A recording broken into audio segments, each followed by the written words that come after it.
గౌరవ సభ్యులు Harish speaker sir, ఇప్పుడు ఆన్సర్ చెప్పమంటే లక్ష్మణ్ గారికి అంతకంటే గట్టిగా ఎఫెక్టివ్గా చెప్పగలుగుతా. సబ్జెక్ట్ మాట్లాడమంటారా, వాళ్ళనేమో ఏదంటే అది అలో చేస్తారు, నన్నేమో సబ్జెక్ట్ కన్ఫైన్ చేస్తారు. ఎట్లా సార్ ఇది? వారు కొత్త సభ్యులు, మీరు సీనియర్ అధ్యక్ష, ఐ విల్ కన్ఫైన్ సార్. మీ యొక్క గౌరవాన్ని, సభ గౌరవాన్ని కాపాడే ప్రయత్నం చేస్తాం. అధ్యక్ష, ఈరోజు సరే ఇప్పటిదాకా చర్చ చూస్తూ ఉన్నాం. గౌరవ సభ్యులు 10 ఏళ్ల బీఆర్ఎస్ ప్రభుత్వం ఏం చేయలేదు, మా హాస్టళ్ళు బాగాలేవు, మా స్కూళ్ళు బాగాలేవు అని మా మీద మాట్లాడుతూ వచ్చారు. మరి ఈ రాష్ట్రాన్ని పరిపాలించింది 56 సంవత్సరాలు మీరే కదా. మీరంతా ఉద్ధరించి అద్దంలాగా తయారు చేసిస్తే మేమన్నా ఖరాబ్ చేసినామా? మీరంతా అద్దంలాగా తయారు చేసి ఉద్ధరించిస్తే మా 10 ఏళ్ళలో ఏమైనా ఖరాబ్ అయిందా? సో దయచేసి ఆరోపణలు చేసే ముందు వెనక్కి చూసుకోవాలి ఒకసారి. ఎందుకంటే నేను చెప్పదలుచుకున్న పాయింట్ ఏంటంటే ఇట్స్ ఎ కంటిన్యూస్ ప్రాసెస్. నిజానికి కేసీఆర్ గారి హయాంలో చాలా మంచి పనులు జరిగినాయి. ఇంకా బాగా చేయండి, మీరు ఇంకా బాగా పేరు తెచ్చుకునే ప్రయత్నం చేయండి. కానీ అంత మాత్రాన ఇక 10 ఏళ్ళలో ఏం చేయలేదంటే మరి 56 ఏళ్ళంతా మీరు ఉద్ధరించి బాగా చేసిస్తే మేము ఖరాబ్ చేసినట్ట. సో దయచేసి అప్పుడు కూడా కాంగ్రెస్ పార్టీయే. అధ్యక్ష, కొన్ని పాయింట్స్ చెప్తాను అధ్యక్ష. 1971 నుంచి 2014 వరకు. ఎందుకు 71 అంటే 1971లో ఫస్ట్ రెసిడెన్షియల్ స్కూల్ గౌరవనీయులు పివి నరసింహారావు గారు సర్వేలో పెట్టారు. అప్పటి నుంచి ఈ యుగం స్టార్ట్ అయింది. 71 నుంచి 2014 వరకు 43 సంవత్సరాల్లో పెట్టినటువంటి రెసిడెన్షియల్ స్కూల్ ఎన్ని రాష్ట్రంలో అంటే 203. 10 సంవత్సరాల బీఆర్ఎస్ కాలంలో పెట్టిన రెసిడెన్షియల్ స్కూల్ ఎన్ని అంటే 819. అంటే మీ 56 ఏళ్ల మీ పాలనలో మీరు పెట్టి 203 అయితే 10 ఏళ్ల బీఆర్ఎస్ పాలనలో పెట్టిన గురుకులాలు 819. ఆ రోజు గురుకుల పాఠశాలల్లో చదివే విద్యార్థుల సంఖ్య 2-3 లక్షలుంటే ఈ రోజు 8-10 లక్షలు పెరిగిందంటే అది బీఆర్ఎస్ పార్టీ చేసినటువంటి కృషి. ఆ రోజు హాస్టళ్లలో కొలిసి అన్నం పెట్టేవాళ్ళు. దొడ్డు బియ్యంతో, నూకల బియ్యంతో ముద్ద అన్నము కొలిసి పిల్లలకు అన్నం పెడితే కేసీఆర్ గారు పిల్లలకు రేపటి భావి భారత పౌరులకు కొలిచి అన్నం పెడతారా అని చెప్పి సన్న బియ్యంతో, పాత బియ్యంతో కడుపు నిండి అన్నం పెట్టిన ఒకే ఒక్క రాష్ట్రం భారతదేశంలో తెలంగాణ రాష్ట్రం. అధ్యక్ష, అదేవిధంగా ఓవర్సీస్ స్కాలర్షిప్స్ ఈ భారతదేశంలో గిరిజన పిల్లలు, దళిత పిల్లలు, బీసీ పిల్లలు, మైనార్టీ పిల్లలు ఓసీలలాగా ధనికులలాగా విదేశాల్లో ఉన్నత విద్య చదవాలని అప్పు లేదు, మళ్ళీ కట్టేది లేదు, 20 లక్షల నగదు డబ్బిచ్చి దళిత గిరిజన బీసీ పిల్లల్ని విదేశాల్లో చదివించిన ఒకే ఒక్క రాష్ట్రం తెలంగాణ రాష్ట్రం. అధ్యక్ష, అదేవిధంగా అధ్యక్ష మెడికల్ కాలేజెస్ ఈరోజు గర్వంగా చెప్తున్నా, మన తెలంగాణ రాష్ట్రం ప్రతి 1,00,000 జనాభాకు అతి ఎక్కువ ఎంబీబీఎస్ సీట్లున్న రాష్ట్రం ఈరోజు భారతదేశంలో తెలంగాణ రాష్ట్రం. అంటే అది కేసీఆర్ గారి ఘనత.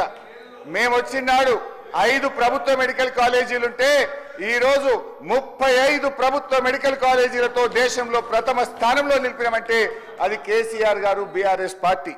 అదేవిధంగా అధ్యక్ష సాబ్ కొద్దిగా ఆగుంటు, ఇంగ్లీష్ మీడియం ఈరోజు ఇంగ్లీష్ మీడియం అధ్యక్ష ప్రపంచంతో పోటీ పడాలంటే మన పిల్లలు ఇంగ్లీష్ మీడియంలో చదవాలి అని ఈ రాష్ట్రంలో అన్ని పాఠశాలల్ని కూడా ఇంగ్లీష్ మీడియంలోకి మార్చి మన ఉత్తమమైన పిల్లల్ని తయారు చేసే కార్యక్రమం బీఆర్ఎస్ పార్టీ చేపట్టింది అధ్యక్ష. స్కూళ్లు బాగు చేయాలని 9,000 కోట్ల రూపాయలతో మన ఊరు మనబడి కార్యక్రమాన్ని ప్రారంభించి ఆల్మోస్ట్ 1000 పాఠశాలలు రాష్ట్రంలో పూర్తి చేసి ప్రారంభించాం.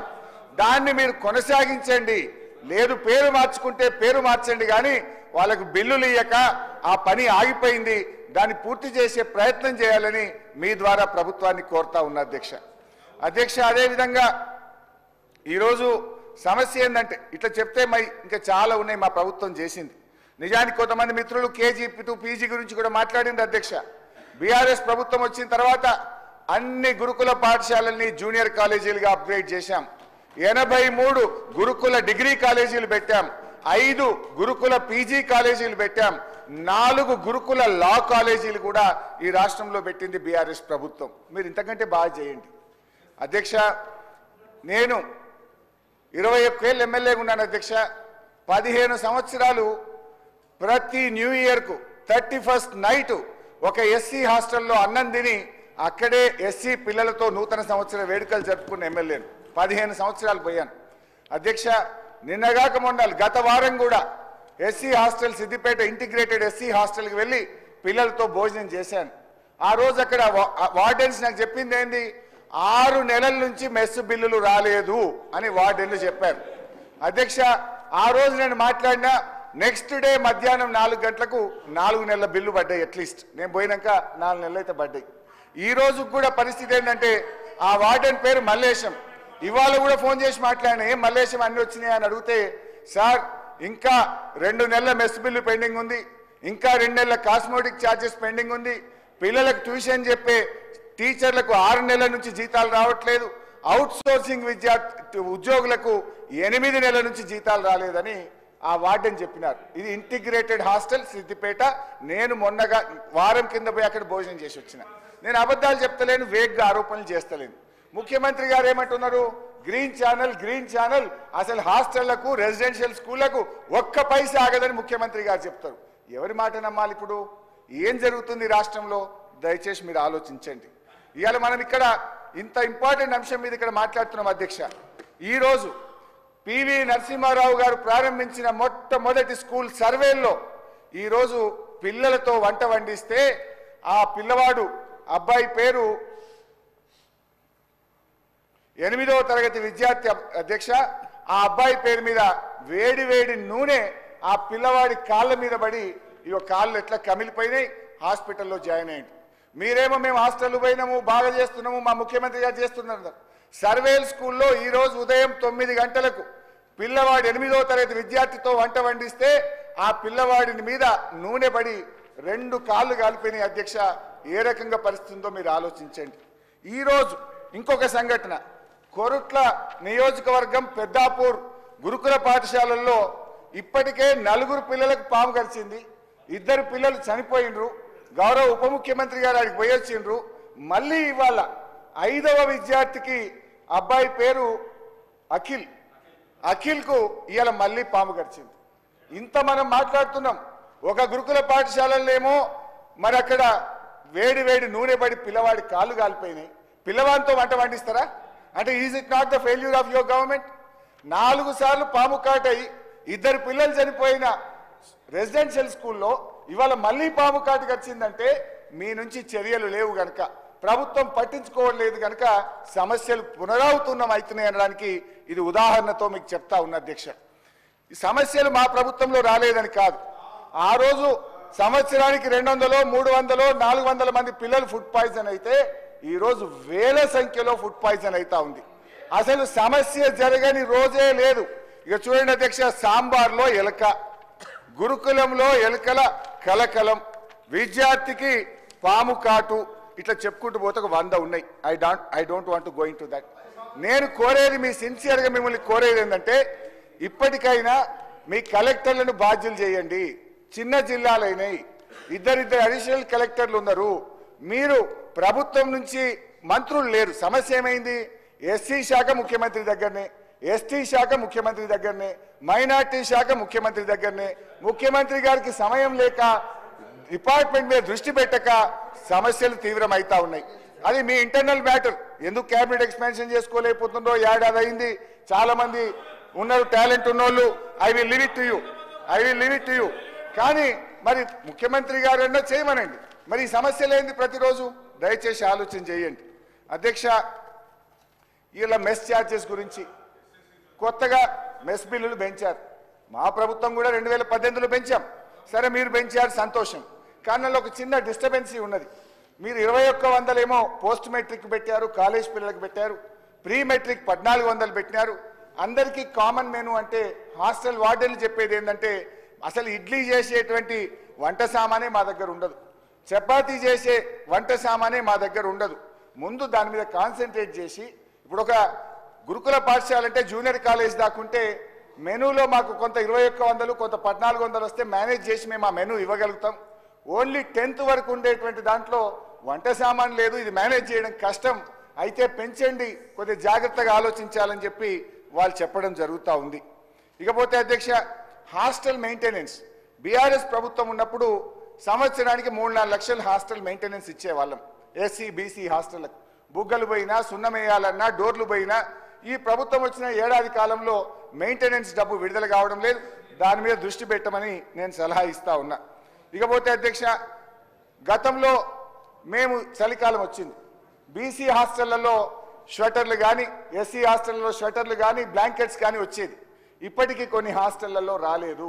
కొన్ని డిపార్ట్మెంట్లు వచ్చినాయి, కొన్ని డిపార్ట్మెంట్లు రాలే. నేను మొన్న హాస్టల్కి పోతే పిల్లలు చెప్పిండ్రు, సార్ ప్రతి సంవత్సరం మన గవర్నమెంట్లో ప్లేట్ కానీ గ్లాసు కానీ స్పూన్ కానీ కటోర కానీ ఇవన్నీ వచ్చేది, ఈ ప్రభుత్వం వచ్చిన తర్వాత రాలేదు అనే విషయం చెప్పారు. రివ్యూ చేయండి, రాకపోతే ఏ హాస్టళ్లలో రాలేదో వాళ్ళకి ఇప్పించండి అని చెప్పి నేను కోరుతా ఉన్నా. మొన్న మిట్టపల్లి ఎస్సీ గురుకుల పాఠశాలకు వెళ్ళాను. అక్కడ ఆడపిల్లలు ఉన్నారు. ఈ సంవత్సరం రావాల్సిన 4 జత బట్టలు ఇంకా రాలేదు సార్, మా బట్టలు ఇప్పించండి, విద్యా సంవత్సరం అయిపోతుంది, ఎస్సీ గురుకుల పాఠశాలలో బట్టలు రాలేదనే విషయం పిల్లలు మాకు చెప్పడం జరుగుతూ ఉంది. These are the issues. మనం ఏదో దీనికి బేసిజాలకు పోవాల్సిన అవసరం లేదు. మాకంటే బెటర్ చేస్తామన్న మీరు కనీసం మేము చేసిన దాన్ని కూడా కొనసాగించలేకపోతున్నారన్నదే మా ఆవేదన అధ్యక్ష. సరే, మిడ్ డే మీల్స్ ఇవాళ కూడా కోడిగుడ్డు 5 రూపాయలే ఉంది గవర్నమెంట్ ఇచ్చేది. ఆ కోడిగుడ్డు బిల్లు కూడా నేను క్రాస్ చెక్ చేసుకొని మళ్ళీ బయటకు పోయి ఫోన్ మాట్లాడి చెప్తున్నా. ఈరోజు ఈ జూన్లో స్కూల్ స్టార్ట్ అయితే we're in the month of December. ఇప్పటి వరకు కోడిగుడ్డు బిల్లులు ఎక్కడ కూడా చెల్లించలేదు. 6 నెలల నుంచి కోడిగుడ్ల బిల్లులు పెండింగ్ ఉన్నాయి. ఒకటి మార్కెట్లో ధర 7 రూపాయలు ఉంది, గవర్నమెంట్ ఇస్తున్నది 5 రూపాయలు. వారంకు 3 సార్లు కోడిగుడ్డు ఇవ్వమంటే వాళ్ళు 2 సార్లు ఇస్తున్నారు, ఒక్కసారి ఎగరగొడుతున్నారు. వాళ్ళది కూడా తప్పు లేదు. సో మెస్ ఛార్జీలు పెంచినట్టు కోడిగుడ్డు ధరను కూడా 5 రూపాయల నుంచి 7 రూపాయలకు పెంచాలని మీ ద్వారా ప్రభుత్వానికి విజ్ఞప్తి చేస్తున్నా. It's a practical issue. ఇకపోతే హాస్టళ్లలో గతంలో మేము చాలా చోట్ల కూడా చలికాలం ఆడపిల్లలు చల్లినీళ్లతో స్నానం చేయలేరని సోలార్ ప్యానెల్స్ పెట్టించాం. నేను మొన్న కొన్ని హాస్టల్స్ పోతే సార్, ఆ కోతులు వచ్చి సోలార్ ప్యానెల్స్ అని డిస్టర్బ్ చేస్తున్నాయి, ఎంత రిపేర్ చేసినా ఉండడం లేదు, ఏదైనా గీజర్స్ పెట్టించే ఆలోచన చేయమంటున్నారు. అట్లీస్ట్ గర్ల్స్ హాస్టల్స్ వరకైనా వాటర్ హీటర్స్ పెట్టి ఆడపిల్లలు వేడి నీళ్లతో స్నానం చేసే విధంగా ఒక ప్రయత్నం చేయమని మీ ద్వారా విజ్ఞప్తి చేస్తా ఉన్నా. అదేవిధంగా అధ్యక్ష, ఇకపోతే మిడ్ డే మీల్స్లో కూడా సెప్టెంబర్ వరకు బిల్స్ ఇచ్చారు. అక్టోబర్ నవంబర్ 2 నెలల mid day meals bills pending ఉన్నాయి. అదేవిధంగా వంట వండే వాళ్ళకు కూడా మిడ్ డే మీల్స్ ఎవరైతే అన్నం వండి పెడుతున్నారో వాళ్ళ జీతాలు కూడా ఇంకా పెండింగ్లో ఉన్నాయి. తర్వాత మేము ప్రభుత్వం ఏం శ్రీధర్ బాబు గారు దబాయించకే దండం పెడతా, ఇప్పుడే మా బీజేపీ ఎమ్మెల్యే గారు నీకు బిరుదు ఇచ్చారు, ద మోస్ట్ ఏమనే intellectual minister of this cabinet అని మా రాకేష్ రెడ్డి బిరుదు ఇచ్చిండు అన్న. అందుకని ఇచ్చిపెట్టాను నన్ను. జరా నేనేమైనా తిడుతున్నాను, నిన్ను సలహాలు ఇస్తున్నా, జరాగు నీ దయ సైగా చేయకను సార్. నేను సార్ ఇంత మంచిగా చెప్తున్నా సార్, నేను తిట్టేటి జానుండగా తిట్టలేను సార్. ఇలా ఏదో పిల్లలకు మంచిగా కావాలి, 12 లక్షల మంది పిల్లల భవిష్యత్తును దృష్టిలో పెట్టుకొని నేను ప్రాక్టికల్గా మాట్లాడే ప్రయత్నం చేస్తున్నా. నువ్వు జరా కంట్రోల్ చేసుకో. ఇక నీ అధ్యక్ష, బ్రేక్ఫాస్ట్ స్కీమ్, మార్నింగ్ బ్రేక్ఫాస్ట్ కూడా పిల్లలకు పెడితే చాలా మంది పొద్దున తల్లిదండ్రులు వ్యవసాయ పనులకు పోతే పొద్దున పూట తినకుండా వస్తున్నారు, రక్తహీనత పెరుగుతూ ఉంది, పిల్లలు వీక్గా ఉంటున్నారని బ్రేక్ఫాస్ట్ స్కీమ్ స్టార్ట్ చేసినాం. దయచేసి ఆ బ్రేక్ఫాస్ట్ స్కీమ్ను కూడా కొనసాగించాలని మీ ద్వారా ప్రభుత్వానికి విజ్ఞప్తి చేస్తా ఉన్నా. ఇన్ఫ్యాక్ట్ ఇంటర్మీడియట్లో కూడా ఈసారి మేము మళ్ళీ ప్రభుత్వం వస్తే ఇంటర్మీడియట్ వాళ్ళకు కూడా మధ్యాహ్న భోజనం పెట్టాలనే ఆలోచన ఉండే మాకు. వీలైతే ఇంటర్మీడియట్లో రోజుకు డ్రాప్ అవుట్స్ అవుతున్నాయి, మీరు గమనించండి, లెక్క తెప్పించండి. ఇయర్ ఆన్ ఇయర్ ఇంటర్మీడియట్ కాలేజీల్లో స్ట్రెంత్ తగ్గుతూ వస్తున్నది. అక్కడ కూడా మధ్యాహ్న భోజన పథకం ప్రారంభించి పిల్లల్ని ఇంకా బాగా చదివించడానికి ప్రయత్నం చేయాలని చెప్పి కోరుతా ఉన్నా అధ్యక్ష. తర్వాత అధ్యక్ష, ఇప్పుడే అన్నాను కదా, మా intellectual minister of the cabinet వారే పాపం చాలా కష్టపడి అభయహస్తం మేనిఫెస్టో రాశారు. వారే చైర్మన్, దీనికి ఎంతో కష్టపడ్డారు, వారిని అభినందిస్తున్నా నేను వారి కష్టానికి. అయితే అధ్యక్ష, విద్యాశాఖకు సంబంధించి ఆ మేనిఫెస్టోలో ఏం చెప్పారో ఒక్కసారి గుర్తు చేసి ప్రభుత్వాన్ని వీలైనంత త్వరగా చేయాలని కోరుతా ఉన్నా. విద్యార్థి భరోసా కార్డు 5 లక్షల రూపాయలు 100 రోజుల్లో ఇస్తామన్నారు, 365 రోజులైంది. దయచేసి మేనిఫెస్టో పైన చర్చ పెట్టండి సార్, దాంట్లో మాట్లాడదాం. ఈరోజు ఆశ్రమ స్కూల్స్ రెసిడెన్షియల్ స్కూల్స్కి సంబంధించిన అంశం విషయంలో ఇప్పుడున్న ప్రస్తుత పరిస్థితులపై మేము తీసుకున్న చర్యలపై ఇప్పుడు సీతక్క గారు సవిరంగా వివరించారు. మేనిఫెస్టో మేము పెట్టానండి సార్, పెడతాం. అలా మేనిఫెస్టో 10 సంవత్సరాలు ఏం చేసిండో వాళ్ళు కూడా చెప్తాం, మేము కూడా చెప్తాం. సంవత్సరంలో మేమేం చేసినామో చెప్తాం. ఇంకా 4 సంవత్సరాల్లో పూర్తి స్థాయిలో అమలు చేసే కార్యక్రమం కూడా చేస్తాం. మేము ప్రజలకు జవాబుదారీతనంగా ఉంది అధ్యక్ష. ఇవాళ కాకుండా రేపు సమయం తీసుకొని మేనిఫెస్టోలో పెట్టిన ప్లస్ విద్యాశాఖకు సంబంధించిన అన్ని అంశాలను కూడా అమలు తీసుకొచ్చే కార్యక్రమం చేస్తాం. దిగులు పడొద్దని చెప్తా ఉన్నాను హరీష్ రావు గారికి. ఎందుకంటే మా బాధ్యత భాగంలోనే ముందుకెళ్తాం.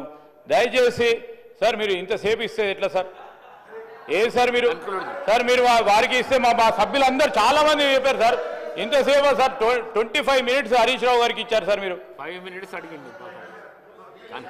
స్పీకర్ సార్, నేను మాట్లాడింది 10 నిమిషాలు. మా శ్రీధర్ అన్న ఇంటెలెక్చువల్ మినిస్టర్ గారు 25 నిమిషాలు అన్నాడు. 25 అయ్యింది చాలు, నాకు 25 అయ్యింది. మా ఇంటెలెక్చువల్ మినిస్టర్ గారు చెప్పినంత టైం అయింది. ప్లీజ్ 25 నిమిషాలు అన్నారు కదా సార్, లెక్క పెట్టుండి. నేను 25 కంటే 1 సెకండ్ ఎక్కువ మాట్లాడా అధ్యక్ష. అయితే నేను కోరేది స్కూళ్ళు బాగుపడాలంటే మూలాలు అర్థం కావాలి. ఇలా హాస్టళ్ళు ఎందుకు సమస్య వచ్చింది? బేసిక్గా మనం మెస్ బిల్లులు ఇవ్వకపోవడం వల్ల, టైమ్లీ బిల్స్ రిలీజ్ చేయకపోవడం వల్ల క్వాలిటీ ఆఫ్ ఫుడ్ దెబ్బతిన్నది. దయచేసి మీరు ఏదైతే గ్రీన్ ఛానల్ చెప్పినరో దాన్ని ఎన్ష్యూర్ చేయండి. తప్పకుండా క్వాలిటీ ఇంప్రూవ్ అవుతుంది. అడిషనల్ కలెక్టర్లు ఇద్దరు ఉన్నారు, వర్క్ డివైడ్ చేయండి, వాళ్ళని వెళ్ళమని చెప్పండి. రెగ్యులర్ విజిట్స్ కలెక్టర్ గారు, జిల్లా అడ్మినిస్ట్రేషన్ వెళ్తే తప్పకుండా దీన్ని ఇంప్రూవ్ చేసే అవకాశం ఉంటుంది. ఇకపోతే అధ్యక్ష, ఈరోజు బాధ కలిగేది ఏంటంటే సర్వశిక్ష అభియాన్కి సంబంధించిన 19,000 ఉద్యోగులు డిసెంబర్ 9వ తేదీ నుంచి వాళ్ళు పూర్తిగా సమ్మె చేస్తూ ఉన్నారు. 100% సమ్మె చేస్తున్నారు. అదేవిధంగా సిఆర్టీ టీచర్లు, ఐటీడీఏలో పనిచేసే వేలాది మంది సిఆర్టీ టీచర్లు సమ్మె చేస్తున్నారు. మీరు అర్థం చేసుకోండి. ఇప్పుడు వాళ్ళు సమ్మె చేస్తే అక్కడ జరిగేదని చదువు చెప్పే సార్లు లేరు. 15 రోజులు అయిపోయింది. 15 రోజులై స్కూళ్ళు మూతపడే పరిస్థితి వచ్చింది. వాళ్ళతో చర్చించి ఆ సమస్యను పరిష్కారం చేయండి. ఎందుకంటే ఆ రోజు ముఖ్యమంత్రి గారు ఏం చెప్పిందంటే, వరంగల్ జిల్లాలో ఏకశిలా పార్క్ దగ్గర మాట్లాడుతూ ఆ ఎస్ఎస్ఏ ఉద్యోగులకు మీకు మా గవర్నమెంట్ వచ్చిన నెల రోజుల్లో సెక్రటరీకి పిలుస్తాం, ఛాయ్ తాగినంత సేపట్లో మీ ఉద్యోగాలు పర్మనెంట్ చేస్తా అని ముఖ్యమంత్రి గారు హామీ ఇచ్చిండ్రు. మరి నెలపై 12 నెలలు అయింది, రోజు ఛాయ్ తాగుతున్నారు. మా ఛాయ్ ఎందుకు గుర్తుకొస్తలేదు, మమ్మల్ని ఎప్పుడు రెగ్యులరైజ్ చేస్తారని ఆ సర్వశిక్ష అభియాన్ ఉద్యోగులు బాధపడుతున్నారు. దయచేసి వారికి ఇచ్చిన మాట నిలుపుకోవాలని కోరుతున్నాం. సిఆర్టీ టీచర్లకు కూడా రెగ్యులరైజ్ చేస్తామని మీరు ఆ రోజు హామీ ఇచ్చారు. వాళ్ళు ఇప్పుడు నిరోధిక సమ్మెలో ఉన్నారు. పిలిచి మాట్లాడి వాళ్ళని సమ్మె విరమింపజేసి రెగ్యులరైజ్ చేయించండి అని కోరుతా ఉన్నాం. అదేవిధంగా అధ్యక్ష, ఫీజు రియంబర్స్మెంట్ విషయంలో పదే సభను పక్కదో పట్టించే ప్రయత్నం చేస్తున్నారు. గత ప్రభుత్వం ఇవ్వలేదు అంటున్నారు. కిరణ్ కుమార్ రెడ్డి గారు ఆ రోజు కాంగ్రెస్ ప్రభుత్వంపై బీఆర్ఎస్ ప్రభుత్వం వచ్చినాడు 2014-15 సంవత్సరంలో 2350 కోట్లు గత ప్రభుత్వం పెట్టిన ఫీజు రియంబర్స్మెంట్ బకాయిలను మా ప్రభుత్వం చెల్లించింది. బేసిజాలకు పోకుండా విద్యార్థులు, లక్షలాది మంది విద్యార్థుల భవిష్యత్తును దృష్టిలో పెట్టుకొని దయచేసి ఆ ఫీజు రియంబర్స్మెంట్ డబ్బులు విడుదల చేసి పిల్లల భవిష్యత్తు కాపాడాలని మీ ద్వారా ప్రభుత్వానికి విజ్ఞప్తి చేస్తున్న అధ్యక్ష, గెస్ట్ లెక్చరర్లకు, పార్ట్ టైం లెక్చరర్లకు జీతాలు 42,000, 50,000 చేస్తామని మీ మేనిఫెస్టోలో పెట్టారు. పరిస్థితి ఏంటంటే పెంచుడు మాట దేవుడెరుగు. 6 నెలల నుంచి గెస్ట్ లెక్చరర్లకు, కాంట్రాక్ట్ లెక్చరర్లకు జీతాలు రాక చాలా ఇబ్బందులు పడుతున్నారు. తక్షణమే ఆ జీతాలు విడుదల చేయండి, ఇచ్చిన మాట ప్రకారంగా వేతనాలు పెంచండి అని మీ ద్వారా కోరుతా ఉన్నాం అధ్యక్ష. మిడ్ డే మీల్ వర్కర్స్ కు మీరు 10,000 రూపాయల వేతనం ఇస్తామని మధ్యాహ్న భోజన కార్మికులకు హామీ ఇచ్చారు. అసలు జీతం వస్తలేదు. ఆ 10,000 పెంచండి, బకాయిలు విడుదల చేయండి అని కోరుతున్నాం. ఇంకొక ముఖ్యమైన విషయం, మమ్మల్ని ఆ రోజు ప్రభుత్వంలో ఉన్నప్పుడు స్కూళ్లు మూతబడుతున్నాయి, ప్రభుత్వ స్కూళ్లు మూసేస్తుందని మా మీద ఆరోపణలు చేశారు. ఈ విద్యా సంవత్సరంలో కాంగ్రెస్ ప్రభుత్వం అధికారంలోకి వచ్చిన తర్వాత 1913 ప్రభుత్వ పాఠశాలలు మూతబడ్డాయి అధ్యక్ష. దయచేసి మీరు ఆ స్కూళ్లను తెరిపించండి. 1831 ప్రైమరీ స్కూల్ మూతబడ్డాయి, 49 అప్పర్ ప్రైమరీ స్కూల్ మూతబడ్డాయి, 33 హై స్కూల్ మూతబడ్డాయి. మరి మీరు ఆ రోజు పెద్ద మాటలు చెప్పి ఈ రోజు స్కూళ్లు మూతబడుతున్నాయి. దయచేసి 1913 స్కూళ్లలో పిల్లల్ని చేర్పించండి, అక్కడ టీచర్లను పెట్టండి. అవసరమైతే స్థానిక ప్రజలతో, ప్రజాప్రతినిధులతో చర్చించి ఆ స్కూళ్లు తెరిపించాలని నేను మీ ద్వారా ఈరోజు ప్రభుత్వాన్ని కోరుతున్న అధ్యక్ష. బాధ కలిగేది ఏంటంటే బడిలోనో అమ్మ ఒడిలోనో ఉండాల్సిన పిల్లలు ఈ రోజు ఆసుపత్రుల పాలవుతున్నారు. ఇవాళ పిల్లలు ప్రాణాలు పోతా ఉన్నాయి. వెంటిలేటర్ల మీద పిల్లలు ఉండే పరిస్థితి చాలా బాధాకరం. ఖమ్మంలో ఎలుకలు కొరికి ఆసుపత్రుల్లో పిల్లలు ఉన్నారు. నిమ్స్ హాస్పిటల్లో పిల్లలు విషాహారంతో హాస్పిటల్లో ఉన్నారు. ఇవాళ కొరుట్లలో పాము కాటుతో పిల్లలు ఆసుపత్రుల్లో ఉన్నారు. సర్వేల్లో వేడి వేడి నూనె కాళ్ళ మీద పడి పిల్లలు ఆసుపత్రుల్లో ఉన్నారు. అంటే దీన్ని బట్టి నేను ఈ నిమిషానికి ఉన్న పరిస్థితి చెప్తున్నా. నేను ఎప్పుడో జరిగింది చెప్తలేను. ఇక్కడ మనం చర్చిస్తున్నాం, అక్కడ పిల్లలు ఆసుపత్రుల్లో ఉన్నారు. దయచేసి రివ్యూ చేయండి, సిచ్యువేషన్ను ఇంప్రూవ్ చేసే ప్రయత్నం చేయాలని చెప్పి నేను మీ ద్వారా కోరుతున్నా. Thank you sir. Last point sir. గౌరవ సభ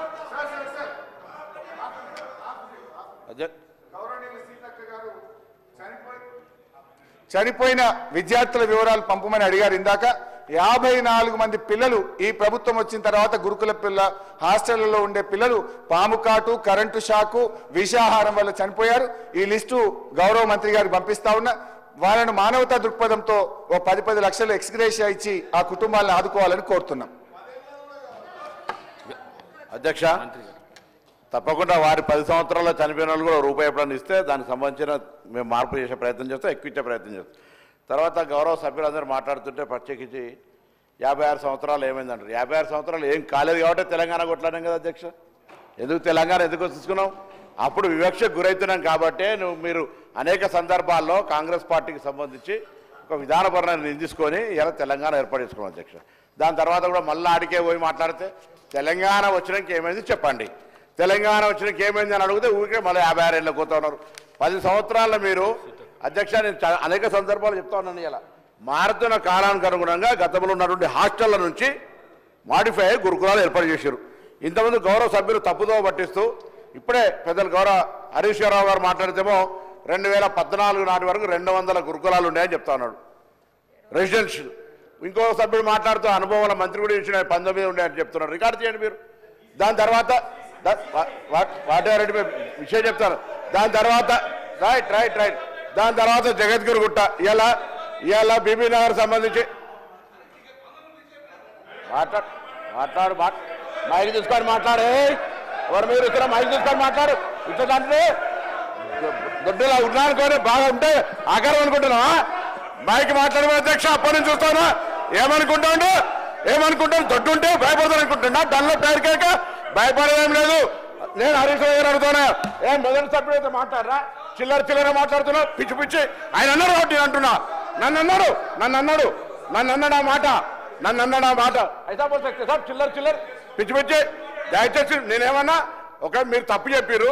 ఇవాళ అక్కడ పాఠశాలకు సంబంధించిన మిలిటరీ మీరు ఇక్కడ బీబీ నగర్లో అన్నారు, మూసేసిరు అన్నారు. తప్పు. జగద్గిరి ఉంటే మార్చాం. ఇప్పుడు రమ్మంటున్నా గౌరవ సభ్యుల్ని రమ్మని చెప్తాను. ఏం మొదటిసారి సార్ దయచేసి అర్థం చేసుకోండి. మేము మళ్ళీ చెప్తాను, మా ప్రభుత్వము, నేను ఒక విద్యార్థి నాయకుడిని, మా ప్రభుత్వం కాంగ్రెస్ అంటేనే సంక్షేమం కోసం ఆలోచన చేస్తుంది. బీసీ బిడ్డను నేనేం ధనవంతుల బంగారు స్ఫూర్తితో నేను పుట్టలే. తప్పకుండా ప్రభుత్వ పాఠశాలలో చదివినాం. వాళ్ళ కన్సర్న్ మాకు తెలుసు. మా ప్రభుత్వంలో ఉన్నటువంటి ముఖ్యమంత్రి, ఉప ముఖ్యమంత్రి, సహచర కేబినెట్ అంతా కలిసి రాగానే అనేక సందర్భాల్లో వీటిని మార్చాలి అని ఎన్నికల కోడ్ ఉంటే కూడా అమ్మ ఆదర్శ పాఠశాలను స్టార్ట్ చేస్తే ఇవాళ మెస్ ఛార్జీలు పెంచేదాకా ప్రయత్నం చేస్తున్నాం. రైట్. మీరు బాధ్యత గల ప్రతిపక్షంగా మొన్న 10 సంవత్సరాల అధికారంలో ఉన్నోళ్ళు మీరు చేసిన దానికి ఇప్పుడు మార్పు జరిగి తప్పు జరిగితే నిర్మాణాత్మకంగా సలహా చెప్తే తీసుకుంటాం అధ్యక్ష. కానీ పొద్దున్న లేస్తే మొదటి నెల నుంచే విమర్శలు. ఇవాళ ఇప్పుడే ఖమ్మం కలెక్టర్ గారి నుంచి సీఎం గారి కార్యాలయం నుంచి ఫోన్ చేసి ఆదేశించినాం. ఏం చెప్తున్నారు అక్కడ? ఎలుక గరిచింది 15 సార్లు గరిచింది. ఎంక్వైరీ ఏమైనా ప్రైవేట్ హాస్పిటల్లో పెట్టి వాళ్ళ సంబంధించిన హాస్పిటల్లో పెట్టి తప్పుడు మెడికల్ రిపోర్ట్ ఇచ్చారు. ఇప్పుడే ఆదేశించిన జిల్లా కలెక్టర్ గారి మెడికల్ టెస్ట్ చేయించి రిపోర్ట్ ఇవ్వమన్నా అది హౌస్లో పెడతా తప్పుడు మాట్లాడిన చర్య తీసుకోవాలి అధ్యక్ష. ఇవ్వాల హాస్పిటల్ కోలేదంటారు ఒకరు. అరే ఇది దురదృష్టకర సంఘటనలు జరగద్దని కోరుకుందాం. అందరం కలిసి మా గౌరవ జిల్లా కలెక్టర్ల ఎస్పీల సమావేశంలో ప్రభుత్వం విజ్ఞప్తి చేసింది. కలెక్టర్ల బాధ్యత వారు చెప్పినట్టుగా చిన్న జిల్లాలు ఇవాళ ఎక్కడైనా సంఘటన జరిగితే ఫుడ్కు సంబంధించిన కమిటీలు వేసినాం. మేము కూడా తిరుగుతున్న వారి సిద్దిపేటనే కేసీఆర్ నగర్లో పోయే గురుకులకు కూడా వేయించినాం. ఇలా మేము మా బాధ్యత నిర్వహిస్తున్నాం. రైట్. 10 సంవత్సరాల మీరు చేసింది మేము అంటున్నాం. గురుకులాలు మస్తు పెట్టినాం అధ్యక్ష. కరీంనగర్లో గురుకులా పెట్టినారు. అగ్రికల్చర్ పెట్టినామని చెప్తున్నారు. పోయి మానకొండ స్కూల్లో పాప వాళ్ళకి అకామిడేషన్ లేదు, అందులో పోయి ఇరికిచ్చి నడుపుతున్నారు. ఒక సొంత భవనం ఎందుకు కట్టలేదు 10 ఏళ్ళ? నా దగ్గర సైదాపూర్లో స్కూల్ మేము నియోజకవర్గం ఒకటి ఇచ్చినా అంటున్నారు. పోయి హుజరాబాద్ నడుస్తుంది అధ్యక్ష. నా హుజరాబాద్ నడవలసింది వర్గల్లా. మొన్న నేను క్రీడా పోటీలు అయిన అధ్యక్ష నన్ను గెస్ట్గా పిలిస్తే ఓల్డ్ సిటీ స్కూల్ నడుస్తుంది వర్గల్లా. నేను ఓల్డ్ సిటీగా పోతాను, టైం చూస్తే సార్ ఇక్కడ స్కూల్ ఉన్నది వర్గల్లా అంటా ఉన్నారు అధ్యక్ష. మేము ఇది పెట్టినది అరే ఒక్క సొంత భవనం ఇచ్చి ఆలోచన చేసిరా. ఇవాళ మా ప్రభుత్వం ఎన్నికైన ఏడాది లోపల 216 స్కూళ్ళకి ఇంటిగ్రేటెడ్ పేరు మీద ఇచ్చే ప్రయత్నం చేస్తున్నారు. దాన్ని హర్షించే మాట ప్రయత్నం లేదు. ఎంతసేపు వ్యక్తిగతంగా ఆకారాలు పెద్ద ఉండగానే డబ్బులు ఉండగానే భయపడుతుంది. ప్రజాస్వామ్యము అందరు వస్తారు, పేదోడు దళితుడు ఎస్సీ బీసీ గిరిజనులు అంతా వస్తారు. అహంకారం పనికిరాదు అధ్యక్ష. మొదటిసారి ఎన్నికైనా నేను గౌరవ సభ్యులు హరీష్ రావు గారు కూడా మొదటిసారి ఎన్నిక కాకముందే మంత్రి వచ్చిండు. ఆయనకు అవగాహన లేదంటే నడుస్తుందట. అరే ఇక లేకపోతే మేమట డూప్లికేట్ పెప్పర్ స్ప్రే కొట్లానేమాట. నేను మళ్ళీ చెప్తా ఉన్నా, దయచేసి అన్నారు సార్, నేను అనలే. అరే అయిపోయిందట సార్, దానికి సంబంధించిన వల్ల ఇప్పుడు నేనేమంటున్నా, నేనేం రాజీనామా ఏమంటే ఎవరు సంఖ్యలో ఎక్కినాను మా నాయన. నేను చెప్పే మాట నేను మళ్ళొక్కసారి ఇలా చెప్తా ఉన్నా, మా ప్రభుత్వము గురుకులాలకు సంబంధించి రెసిడెన్షియల్ స్కూల్స్కు సంబంధించి అన్ని రకాల బాధ్యత తీసుకుంటాం. మేము అధికారంలో ఉన్నాం, మీరు అధికారంలో ఉన్నప్పుడు మేము గురుకులాలు పెడితే మేము అనలే. ప్రైవేటు బంగ్లాలు పెడితే ఏమనలే. టీఆర్ఎస్ నాయకులు ఇళ్ళలో పెట్టి కిరాయిలు ఎక్కిస్తే మేము అనలే. మొన్న కిరాయి కట్టకపోతే తలుపులు బంద్ చేస్తామంటే తోడుకలు తీస్తామని చెప్పినాం. ఎందుకంటే బంద్ చేయొద్దు పిల్లలకు విద్యాబోధన, మేము కిరాయిలు ఇచ్చినాం. మేము 2004 నుంచి 14 దాకా గ్రీన్ ఛానల్ ఉండే, మీరు 10 ఏళ్లలో గ్రీన్ ఛానల్ తీసేసి ఇయ్యాలని వాళ్ళు అడుగుతా ఉన్నారు. ఎస్ డెఫినెట్లీ మా ముఖ్యమంత్రి గారు ఉప ముఖ్యమంత్రి గారు నిర్ణయం తీసుకున్నారు. రాబోయే కాలంలో మెచ్ ఛార్జీలకు కానీ అద్దె భవనాలకు సంబంధించి కానీ బకాయిలు లేకుండా చేసే విధంగా చర్యలు తీసుకోబడతాయి అనేటువంటి మాట ఈ సందర్భంగా వారందరికీ కూడా మనం చేస్తా ఉన్నాం. అరే మార్పుకు ఏదైనా మేము పొరపాటు ఒకవేళ ఏడాదిలో ఏమైనా చేయాల్సి ఉంటే చెప్పండి. మాకు ఏడాదిలో ఏమైనా పొరపాటు చేయాల్సి జరిగి ఉంటే చెప్పండి. 10 ఏళ్లలో చేసినట్టు మాత్రం గొప్పగా ఉన్నాయి. మీరు ఏడాదిలో అసలు మీరు పనికే రారని మాట్లాడితే ఎట్లా అధ్యక్ష? అరే ఒక ఏడాదిలో మేము ఏమైనా పొరపాటు జరిగి ఇంకా మంచి జరగాలంటే సలహా చెప్పండి. మంత్రిగా ఉన్ననాడు వాటికి సంబంధించి ఒక నాడు కూడా ఖాళీ లేదు. ఇవాళ మాత్రం వచ్చి బాగా అవకాశం రాగానే ఏదో మాట్లాడితే ఎట్లా అధ్యక్ష? మేము బరాబర్గా అన్ని రకాల సమీక్షలు నలుగురిని కలిపి, నేను బీసీకి సంబంధించిన మంత్రి అయినప్పటికీ కూడా ఎస్సీ ఎస్టీ మైనార్టీ బీసీ శాఖలకు సంబంధించి సమన్వయం చేసుకుని ఇలా రిక్రూట్మెంట్తో పాటుగా అన్ని రకాల సమస్యలు పరిష్కరించే ప్రయత్నం చేస్తాం అధ్యక్ష. ఎక్కడ కూడా వెనుక పోతారేమో అధ్యక్ష. అన్ని రకాల సమస్యలు పరిష్కరించే దిశలో మేము ఉన్నాం. ఇలా తప్పకుండా కూడా మరొకసారి చెప్తా ఉన్నా, దయచేసి మేము మా యొక్క ఆలోచన అనేది ఎక్కడ కూడా ఇబ్బంది లేకుండా పోయే ప్రయత్నం చేస్తూ ఉన్నాం. ఏదైనా సంఘటనలు జరిగి ఉంటే మీరు మేము వేరే కాదు, ఈ రాష్ట్రంలో తెలంగాణ బిడ్డలం, వాళ్ళని కాపాడుకుందాం. రండి, ఏం సలహా చెప్తారో చెప్పండి. చనిపోయిన విద్యార్థి మీద ఎవరి మీద నూనె వేయాలనో, ఎవరికి అనారోగ్యంగా చనిపోవాలనో, ఎవరు ఆత్మహత్య చేసుకోవాలని అనుకోం. అటువంటిది ఏదైనా ఉంటే వాళ్ళకి ధైర్యం ఇచ్చే విధంగా ఈ సభ చర్చ వాళ్ళకు ఒక సందేశం ఇవ్వాలి. అక్కడ ఉన్నప్పటికీ అమ్మాయిలు అబ్బాయిలు తల్లిదండ్రులు వదిలిపెట్టి హాస్టల్ ఉంటా ఉన్నారు. వారికి మీరు కలిసి ఒక విశ్వాసం కలిగేసి మంచిగా చదువుకోండి. తల్లిదండ్రులకు దూరం ఉన్న ప్రభుత్వం తప్పు చేస్తే మేము అడుగుతాం, ప్రభుత్వం కరెక్ట్ చేస్తే మేము చెప్పే పద్ధతి ఉండాలి. కానీ ఎంతసేపు బట్టగాల్చి మీద వారేసి ఏదో విమర్శ చేసి అధికారులు అధైర్యపరిచి మొత్తం వ్యవస్థ నడుస్తూనే లేదు. అందరూ ఎవరెస్ట్ ఎకరాలు ఉంటే ఇప్పుడు హాస్పిటల్ బెడ్లలో పడుతూ ఉన్నారు. ఏం మాటలు అధ్యక్ష? దయచేసి మంచిది కాదు.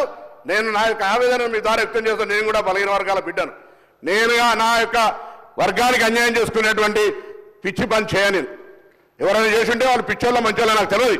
నేను ఎందుకు చెప్తున్నా అంటే ఆ మాటలు అనేటువంటి ఇక్కడ వాడద్దు. ఇది మంచిది కాదు సాంప్రదాయం. కానీ అటువంటి సాంప్రదాయంలో మాట్లాడుతుంటే వాళ్ళ పార్టీ చూసుకోవాలి. వాళ్ళ పార్టీకి సంబంధించిన నాయకులు కూడా చెప్తా ఉన్నాం.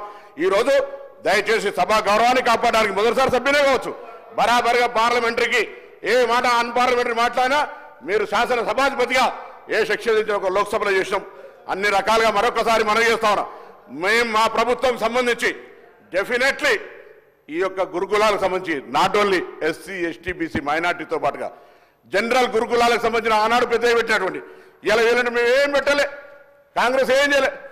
కేజీబీవీలో తెచ్చిన అధ్యక్ష, మోడల్ స్కూల్లో తెచ్చిన అధ్యక్ష, కేంద్రీయ విద్యాలయంలో పెట్టిన అధ్యక్ష, ఇవన్నీ నవోదయ విద్యాలయంలో తెచ్చిన అధ్యక్ష. అన్ని విలాయంలో నేనే 10 ఏళ్లలో ఓన్లీ ఒక గురుకులు పెట్టి మొత్తం వైస్ ఛాన్సలర్ లేలే, టీచర్లు చేయలే, ప్రమోషన్లు లేవు. మీరు అన్ని సబ్జెక్టులు మాట్లాడారు. నేను ఇలా ఎక్కడైనా జరుగుతున్న సమ్మెకు సంబంధించి సర్వశిక్ష అభియాన్ గురించి కూడా మాట్లాడితే తప్పలేదు. డెఫినెట్లీ నిన్న నేను మా డిప్యూటీ ముఖ్యమంత్రి వాళ్ళ ప్రతినిధులతో మాట్లాడిండు. వాళ్ళకి వేదిక ద్వారా విశ్వాసం ఇస్తున్న 10 ఏళ్ళు వాళ్ళు చేయని వాళ్ళు మిమ్మల్ని రెచ్చగొడుతున్నారు. దయచేసి రెచ్చిపోకండి, మా బాధ్యత. 10 ఏళ్లలో తెలంగాణ వచ్చిన కూడా వాళ్ళకి న్యాయం జరగలే. వాళ్ళకి ఆందోళన తగ్గించే ప్రయత్నం చేస్తాను, ఒక విశ్వాసం కలిగేసేది. అనేక రకాల సమస్యలు పరిష్కరించడానికి ప్రయత్నం చేస్తారు. ఒకటే 5 జాదు మంత్రి హోం వెనకడికి 62 మెజిషియన్ అట్లా కాదు కదా అధ్యక్ష. 10 ఏళ్లలో మీరు పెట్టిన బురద కడగడానికే సమయం పడుతుంది. 10 నెలలు మీరు పెట్టినటువంటి మాట, మీరు పెట్టినటువంటి బకాయిలు, మీరు పెట్టినటువంటి అనేకమైనటువంటి వైఫల్యాలను సరిదిద్దడానికే సమయం పడుతుంటే ఒకటేసారి ఏడాదులనే మొదటి నెల నుంచే ప్రభుత్వం కూలిపోతుంది, ప్రభుత్వం ఉండదు, వాళ్ళెట్లా వీళ్ళెట్లా అంటే ఎట్లా అధ్యక్ష? మీరు దయచేసి నేను మరొక్కసారి మీ ద్వారా సభ ద్వారా 8 లక్షల మంది చదువుకుంటున్న గురుకులాల్లో హాస్టల్లో పిల్లలకు ధైర్యం ఇచ్చే ప్రయత్నం చేయండి. ఆ విధంగా సభ చర్చ ఫలవంతంగా వాళ్ళకి చేరాలి. దానికి సంబంధించిన సూచనలు పెద్ద హరీష్ రావు గారు మాట్లాడిన మంచి సంఘటన తప్పకుండా ప్రభుత్వం పాజిటివ్గా తీసుకుంటుంది. నాకే అభ్యంతరం అధ్యక్ష, మేము నెగటివ్గా మాట్లాడలేదు. కానీ రాగానే తుండపాచం పెడతాం, గిచ్చుతాం, అన్ని మాట్లాడితే ఊరుకోరు. ఇది మంచి పద్ధతి కాదనే మాట మీ ద్వారా తెలియజేస్తాం. గౌరవ సభ్యులు సంజీవ్ రెడ్డి గారు.